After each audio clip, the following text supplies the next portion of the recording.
मैं सीमांचल की प्लेटफॉर्म में आप सबका स्वागत है और मैं आपके साथ मोहम्मद तवरेज। मेरे पीछे आप जिस सड़क को देख पा रहे होंगे, ये सड़क जब आप दालकोला से कॉलेज मोड़ के साइड आएंगे तो कॉलेज मोड़ से एक सड़क निकलता है जो चाकोलिया के तरफ निकलता है। और इस सड़क की स्थिति इतनी कमजोर और इतना खस्ता हाल है जिसका कोई कहना नहीं है।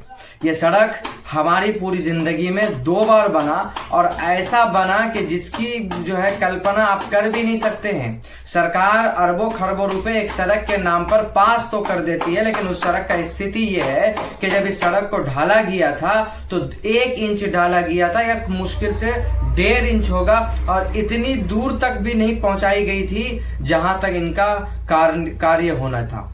ये सड़क आधा अधूरा बना, लेकिन जब बना भी तो सिर्फ 1.5 इंच ढाला गया, और दूसरी मर्तबा जब ढाला तो वो फिर उसका पास हुआ था। कहा जाता है कि कोई ठुकठुकिया पुल नाम की जगह है, आगे जब अमलावाड़ी एक बीच में गांव आता है उससे पहले एक वहां पेट्रोल पंप के पास एक पुल है जिसका मैं फोटो कोशिश करूंगा कि निकाल लो। अगर नहीं मिलता है तो आप कभी अगर इधर आएंगे या जो इस इलाके के लोग देख रहे हैं तो उनको भी ये हिस्ट्री मालूम होना चाहिए।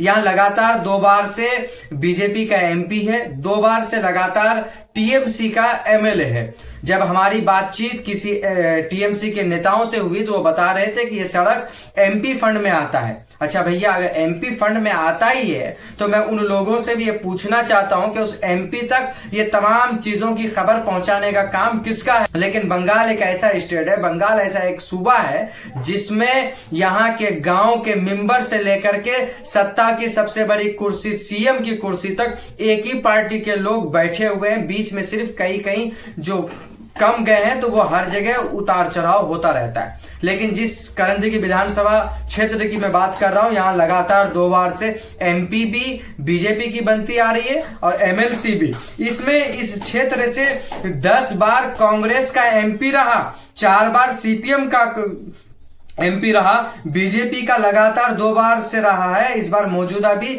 बीजेपी का ही है। आप सोच सकते हैं, एक बार भारतीय लोक दल के पार्टी से एमपी बने। एमपीओ में हमें लगता है कि मुश्किल से ये रास्ता सिर्फ 3 बार ही इसमें कार्य किया गया।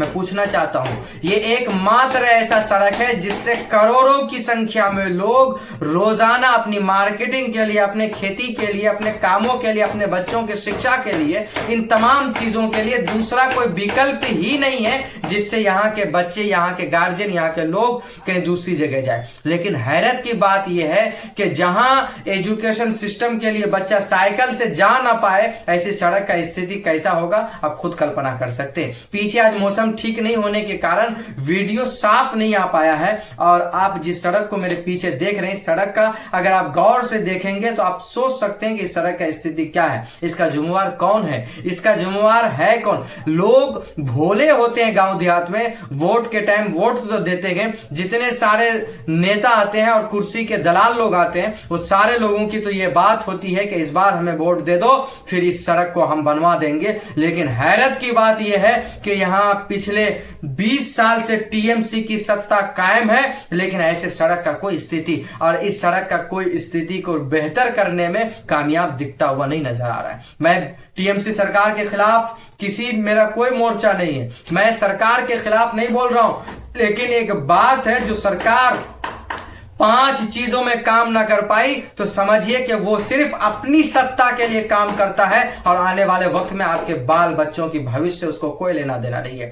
सबसे हमें लगता है कि अभी पूरे भारत में सबसे ज्यादा अगर एजुकेशन सिस्टम कहीं खराब है तो वो बंगाल की जमीन है। अगर सड़कों का अगर स्थिति सबसे ज्यादा खराब है तो वो बंगाल है। यहां पे रोजगार तो मिलता ही नहीं है, 1000 और 1500-2000 रुपए तो महिलाओं को मिल जाती है, लेकिन महिलाएं उस पैसे से कोई काम नहीं, वो अपनी अय्याशियां नुमाइशें कर लेती है, लेकिन आम लोग, आम बच्चे, आम जनता की कोई काम नहीं हो रहा है इस बंगाल में। मैं चाहूंगा कि टीएमसी की सरकार 20 साल से है, इन तमाम चीजों पे ध्यान देने की जरूरत है और इन तमाम चीजों को सुधारने की जरूरत है। जरा कल्पना कीजिए, सोचिए, अगर किसी को इमरजेंसी रात 12 बजे हॉस्पिटल पहुंचाना हो और सड़क का ये हाल है, और इस सड़क में सिर्फ गाड़ियां नहीं, 10 चक्का 12 चक्का की ट्रक भी चलती है। वीडियो में आप खुले आम हम इसमें देख सकते हैं कि जो गाड़ी, जब ये वीडियो शूट किया जा रहा था तो उसके सामने से कहीं ना कहीं ट्रक भी जा रही है। अब सामने से जो गाड़ियां आ रही है उसके पास आसपास के लिए रास्ता भी नहीं जो निकाला जाए,